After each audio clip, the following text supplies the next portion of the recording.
bar graph, the height or length of the bar shows the quantity of the data. And the construction of the bar graph is illustrated by the following example. So, what does it mean? A bar graph is the pictorial representation of the data. So, in 17.1 exercise, we have studied about the tally marks, right? The tally we have understand, and in that tally also, that was the collection of the data. First of all, the data was collected. Suppose if you are 200 students, then how many boys are there, how many girls are there, so that will be the collection of the data.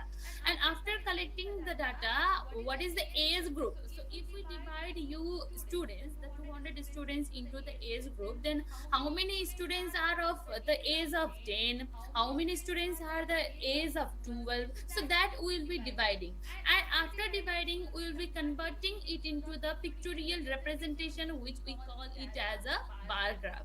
So here also we'll be talking about the digital learning methods. Here I'm giving you very simple example. Look, so here, taking no online classes and taking some online courses, taking only online courses. So here is the bar graph representing the students who takes the online classes. So before, in 2012 also people used to take the online class, 2013 also people used to take the online class, but how it is distributed, how many people will take the online courses, so that is the differences. So bar graph can be said as it is the pictorial representation, as well as it also helps in understanding the data. So if we try to understand this data, okay, then let's take how to understand this data. So here you can see at one, that is the x-axis, here it is the y-axis, and here it is the x-axis, right? So this bar graph will always be drawn in the graph copy. And this one is the x-axis, the upper one is the vertical line is the y-axis. So in x-axis there is the years, there is the time, and in y-axis there is the number of student who will be taking the class, or they won't be taking the class, or they will be taking only the online classes. So that will be the difference. And now you can see this blue color type of color, no, here you can see light blue is there. This color represents taking no courses, taking no online courses. That means this represents the number of student who doesn't take the online class, okay. And another, here you can see another color is there. This color represents taking some online courses. That means people will think that some of the student will take only few courses, so that is represented by this color. And another is, you can see the dark color is there. So dark color represents taking only online courses. That means these are the number of students who will be taking only the online courses only. They will not be going to school, they won't be going to college, but they will just take the online courses only. So here you can see now, this one represents no online courses. Student will not take any online courses, they will be going to school or anywhere, but they won't be taking the online classes. And this one represents taking some online courses, only few online courses, maybe monthly, maybe weekly, because you people are taking it daily, no. So here you can say that you are in this group, okay. You all the students, you fall under this group, taking online, taking only online courses, you fall under this group. So this is how you will be differentiating the different data is given.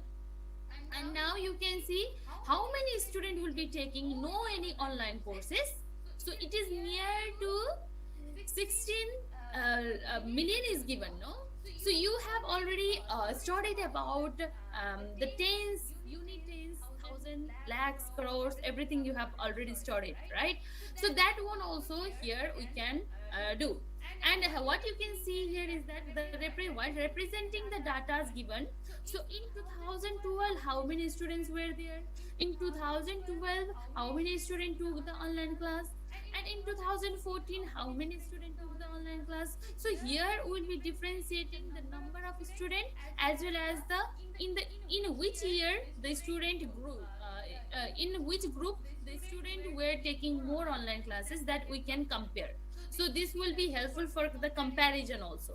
Another one is here you can see, okay, so since you know that during this pandemic there are so many students who are taking classes also, who are not taking classes also. So if they are taking the online classes, how the digital learning is being possible? Digital learning is being possible only because of the either by doing the online, or either by watching the TV. In TV also, you may know or not, but there are so many teachers who are teaching online in TV. That means they are providing the education through the TV also. They are providing the education through the radio also. And some of the schools, they are sending the homework, okay, while doing at home only. They are not teaching online. And some of the schools, they are not doing anything. Some schools are doing online classes, like our Little Flower School. Some school are using the television as the medium for providing the education. So some of the schools are taking these online classes, or they are just teaching through this radio. And some of the schools are just sending the homework for doing at home, so that the student will be engaged in some of the work. And some of the schools are not doing anything, so they are just in distance during this pandemic situation. So this is how the digital learning is being possible. So if we talk about online classes, now we can compare, okay. This green represents the online class, this color represents the TV, and this light green represents the radio, red represents the send homework, okay. And another is no distance learning plan. So you can see now, no distance learning plan means um, they are not learning anything, okay. They are just in the distance place, and they are not being able to take any classes or like that. Okay, and here in the y-axis you can see type of distance learning plan. Okay, so here we can discuss the differences between how many students are taking the online class, how many students are not taking the online class. Like that, we can differentiate. So if you calculate in a number, okay, let's suppose this is a number. If this is a number, then what happens here? You can see always the graph will start from the zero, okay. When the graph starts from zero, then suppose from 0 to 20, this green, that means the students taking online class is in the middle portion, no, more than a middle portion. So here we can quantify that the number of students who are reading online may be more than 10. So we can quantify it as a 12. So like that we can quantify. So it depends upon how you are making the graph and how you are representing it. So different online learning methods will be online, like we are using the Google Meet. Some are using the Zoom, okay, and some are using other different online classes they are using. So that's how they will be doing this online digital online learning methods. Some are using TV, some are using radio, some are giving homework to the student, and some are not doing anything. Okay, now you can see how this um, bar can be represented. Okay, so here is a very clear example. Example number one, the frequency table. You know to make the frequency table, right? In how many years, how many students were there? So here you can see the frequency table shows the final result of class 6 of school. In year 2065 there were 30 students, in 2066 there were 50 students, in 2067 there were 90 students who passed the examination, and in 2068 there were 95 students, in 2069 there were 60 students who passed the examination. So in this context, what we can do for drawing a bar graph, remember the following steps. Draw two straight lines, one vertical and one horizontal, which are perpendicular to each other. As I have said, you have to draw in one y-axis, another in x-axis, right? Next,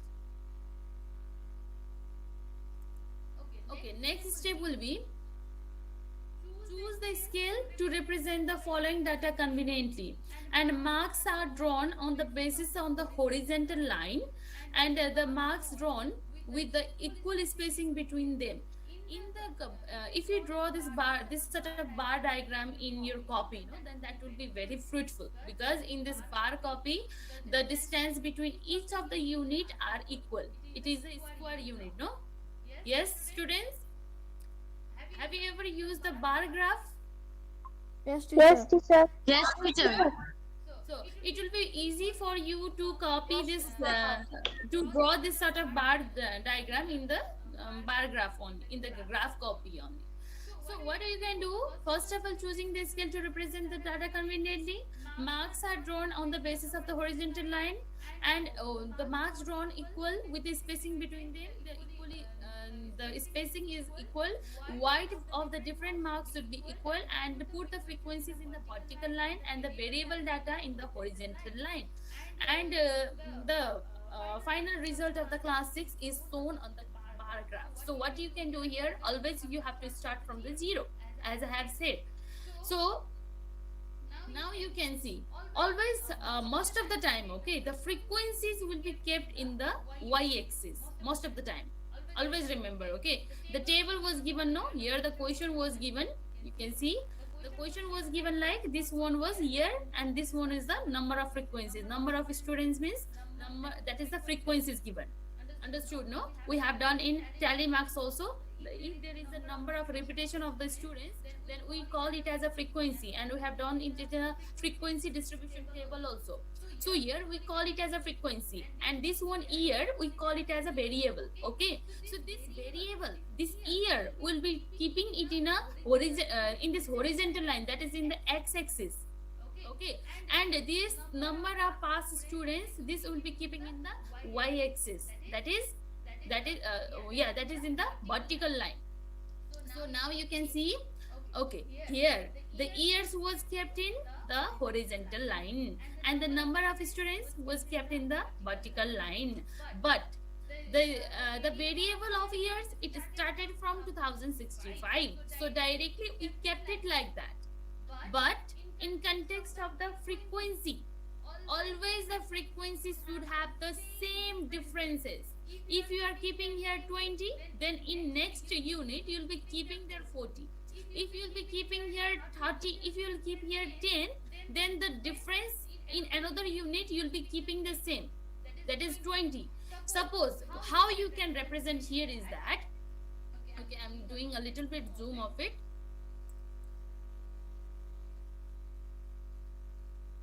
Look,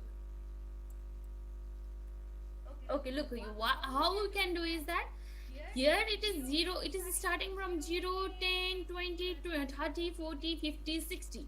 Now if we take the difference between the two different frequencies, 60 minus 50 becomes 10, 50 minus 40 is also 10, 40 minus 30 is also 10, 30 minus 20 is also 10, 20 minus 10, 10, and 10 minus 0 is also 10. That's why we have to we need to have the equal frequencies.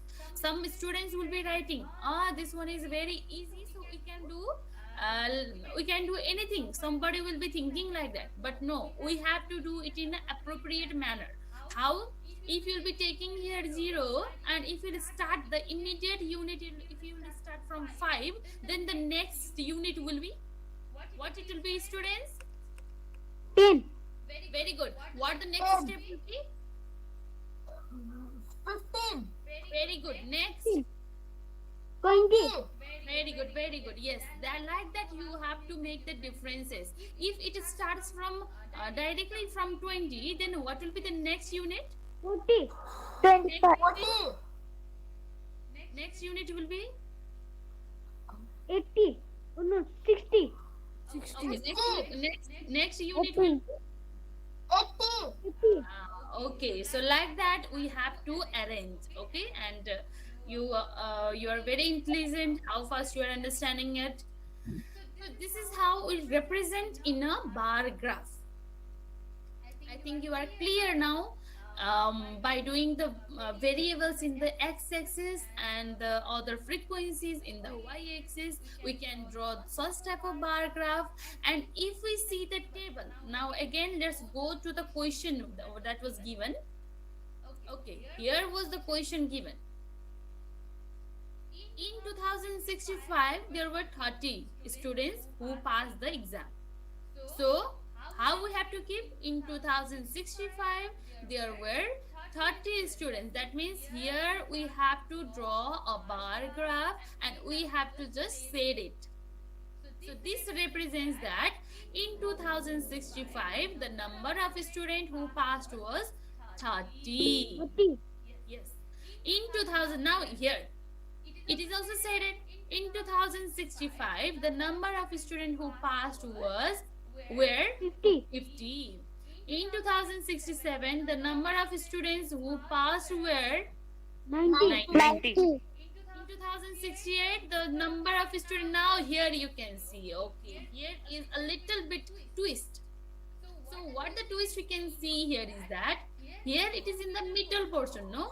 We don't know exactly what it is representing, because here is no exact lining here. So in this context, what we can see is that suppose if 95? yes, very good. If the students are the number of students have passed is 95, then what we can do? We can directly keep it in the middle portion. Since we know that in the middle portion there will be 95. So if it comes, suppose if it comes 97, then where you have to keep? Where do you have to draw this bar graph, bar diagram? Just little bit off from the 95. Yes, just little bit off with the 95, but it should not touch this 100. It should not touch the 100. Just it should be little bit off from the 95 only. And here in 2069, the number of students who passed the examination were 60. very good 60. Yes, it was the students were 60 there. So like that, you can do all these set of questions, and the similar type of questions will be given. And this is how the digital learning is also given. As I have said here, I think now you understood here this sort of paragraph also. बेटे है ना क्या मन चला के है ना त्या आइले Grishma, Grishma, your mic is on.